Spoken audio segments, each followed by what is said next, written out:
सेना का अपमान करने वाले गद्दारों के विरुद्ध कांग्रेस पार्टी के अंदर के राजपूतों ने विद्रोह की स्थिति लाई। लेकिन आगे क्या हुआ और आगे क्या होना चाहिए, इस मुद्दे पर आज का बिंदास बोल हो रहा है। आगरा में महाराणा सांगा जी के जयंती के उपलक्ष्य में बड़ी संख्या में राजपूत एकत्र आ रहे हैं। और इतना ही नहीं, अब ये आग पूरे देश के गली मोहल्ले तक जाने वाली है। और इसलिए उनके जयंती के पूर्व संध्या पर आज का ये बिंदास बोल मैं आपको लगातार अपडेट दे रहा हूं कि कांग्रेस पार्टी के कर्णावती, जिसको लोग अहमदाबाद कहते हैं, गुजरात के कर्णावती में कांग्रेस पार्टी के राष्ट्रीय अधिवेशन में कांग्रेस के कुछ नेताओं ने, राजपूत नेताओं ने कहा कि हमने समाजवादी पार्टी के जिन लोगों ने राणा सांगा जी का अपमान किया उस पर पार्टी की चुप्पी, मुख सहमति जा रही है।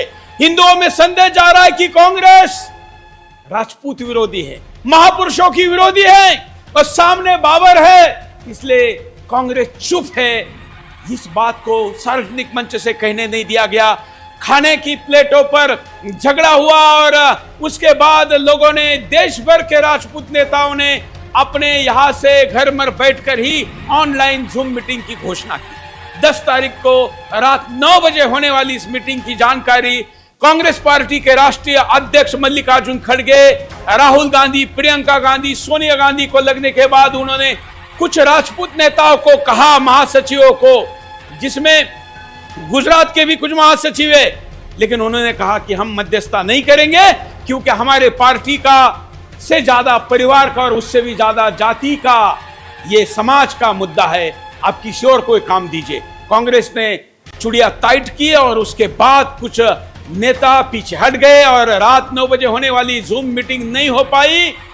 ये जूम मीटिंग नहीं थी, ये हिंदुस्तान के राजपूतों के शौर्य के साथ जुड़ना था। और इसलिए आज का बिंदास बोल लेकर मैं आ रहा हूं। और आज के बिंदास बोल में राणा सांगा जी के विरुद्ध बोलने वाले, और जब विरुद्ध बोला जा रहा था तो मौन रहने वाले गद्दार नमक हरामों को कहूंगा बिंदास कविता के द्वारा, पहन रखी चूड़ी क्या तुमने, हे राजपूतों, तुम्हारी गाथाओं को लोग अपने बच्चों को सुनाकर वीर बनाते थे। मैं तुमको कह रहा हूं, पहन रखी थी क्या चूड़ी तुमने, लाज नहीं क्या आती है, ये बाघों का पुरुषार्थ नहीं, ये गीदड़ की परिपाटी है। संसद में बैठा पापी देखो कब से तुमको ललकार रहा है, मेवाड़ का वंश रक्त उबल कर इस चुप्पी को धिक्कार रहा है। राणा सांगा जी की शिक्षा क्या इतनी जल्दी भूल गए, पूछ रहा हूं मैं, क्या राणा सांगा जी की शिक्षा इतनी जल्दी भूल गए? अपने स्वार्थ के खातिर तुम तो उनके कदमों में झूल गए। 80 घाव जिन्होंने खाए, 80 घाव जिन्होंने खाए, भगवा ध्वज ले हाथों में, उनकी संतति कैसे आई भाईचारे की बातों में। बहुत सहा अब नहीं सहेंगे, सहने की उनकी बारी है, हिम्मत हो तो आगे आओ, अपनी पूरी तैयारी है। ये ललकार के साथ देश के राजपूतों को जिन दलों में है, उस दलदल के गुलामी से बाहर आकर महापुरुषों के सम्मान के लिए आगे आने की अपील मैं आज के बिंदास से पुनः कर रहा हूं।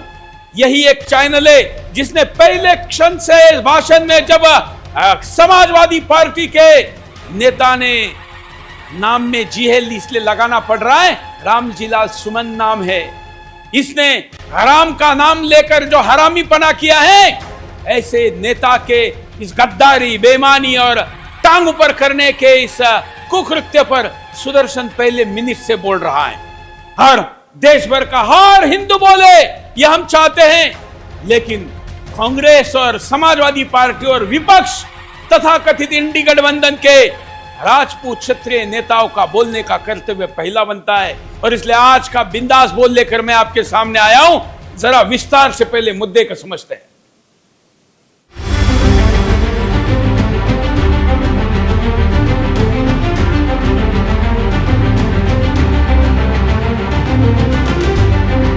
गुजरात के कर्णावती में कांग्रेस का राष्ट्रीय अधिवेशन चल रहा था। मंच सजा था, नेता बैठे थे और भाषणों की आड़ में इतिहास को लांछित किया गया। एक नेता ने वीर शिरोमणि महाराणा सांगाजी पर ऐसी टिप्पणी कर दी जिसने न सिर्फ इतिहास का अपमान किया बल्कि राजपूत अस्मिता को चीरने का प्रयास किया। लेकिन सबसे बड़ा झटका तब लगा जब कांग्रेस के अंदर बैठे क्षत्रिय नेता इस अपमान पर खामोश रह गए। ना कोई विरोध, ना कोई माफी की मांग, बस सन्नाटा। ये चुप्पी सिर्फ डर नहीं है, ये सौदेबाजी है। ये खामोशी सिर्फ रणनीति नहीं, ये आत्मसमर्पण है। राजपूत समाज में आग लग चुकी थी। संगठनों ने विरोध जताया, सोशल मीडिया पर गुस्सा फूटा, लेकिन कांग्रेस के भीतर की ये वीर जाति अब मौन व्रती बन चुकी है। वहीं कल रात 9 बजे एक अहम मीटिंग होनी थी, कांग्रेस के राजपूत नेताओं की जूम बैठक, जिसमें तय था अपमान पर मंथन और नेतृत्व से जवाब। लेकिन ऐन वक्त पर यह मीटिंग रद्द कर दी गई। सूत्र बताते हैं कि पार्टी आलाकमान ने फोन घुमाए, संयम रखने को कहा, क्योंकि डर था कहीं ये चिंगारी बगावत में ना बदल जाए। कांग्रेस को डर था कि भीतर का गुस्सा सड़ांध बनकर बाहर ना बह जाए। वहीं सुदर्शन न्यूज के प्रधान संपादक धर्म योद्धा डॉक्टर सुरेश चौहान के जी ने इस मुद्दे को जोर से उठाया।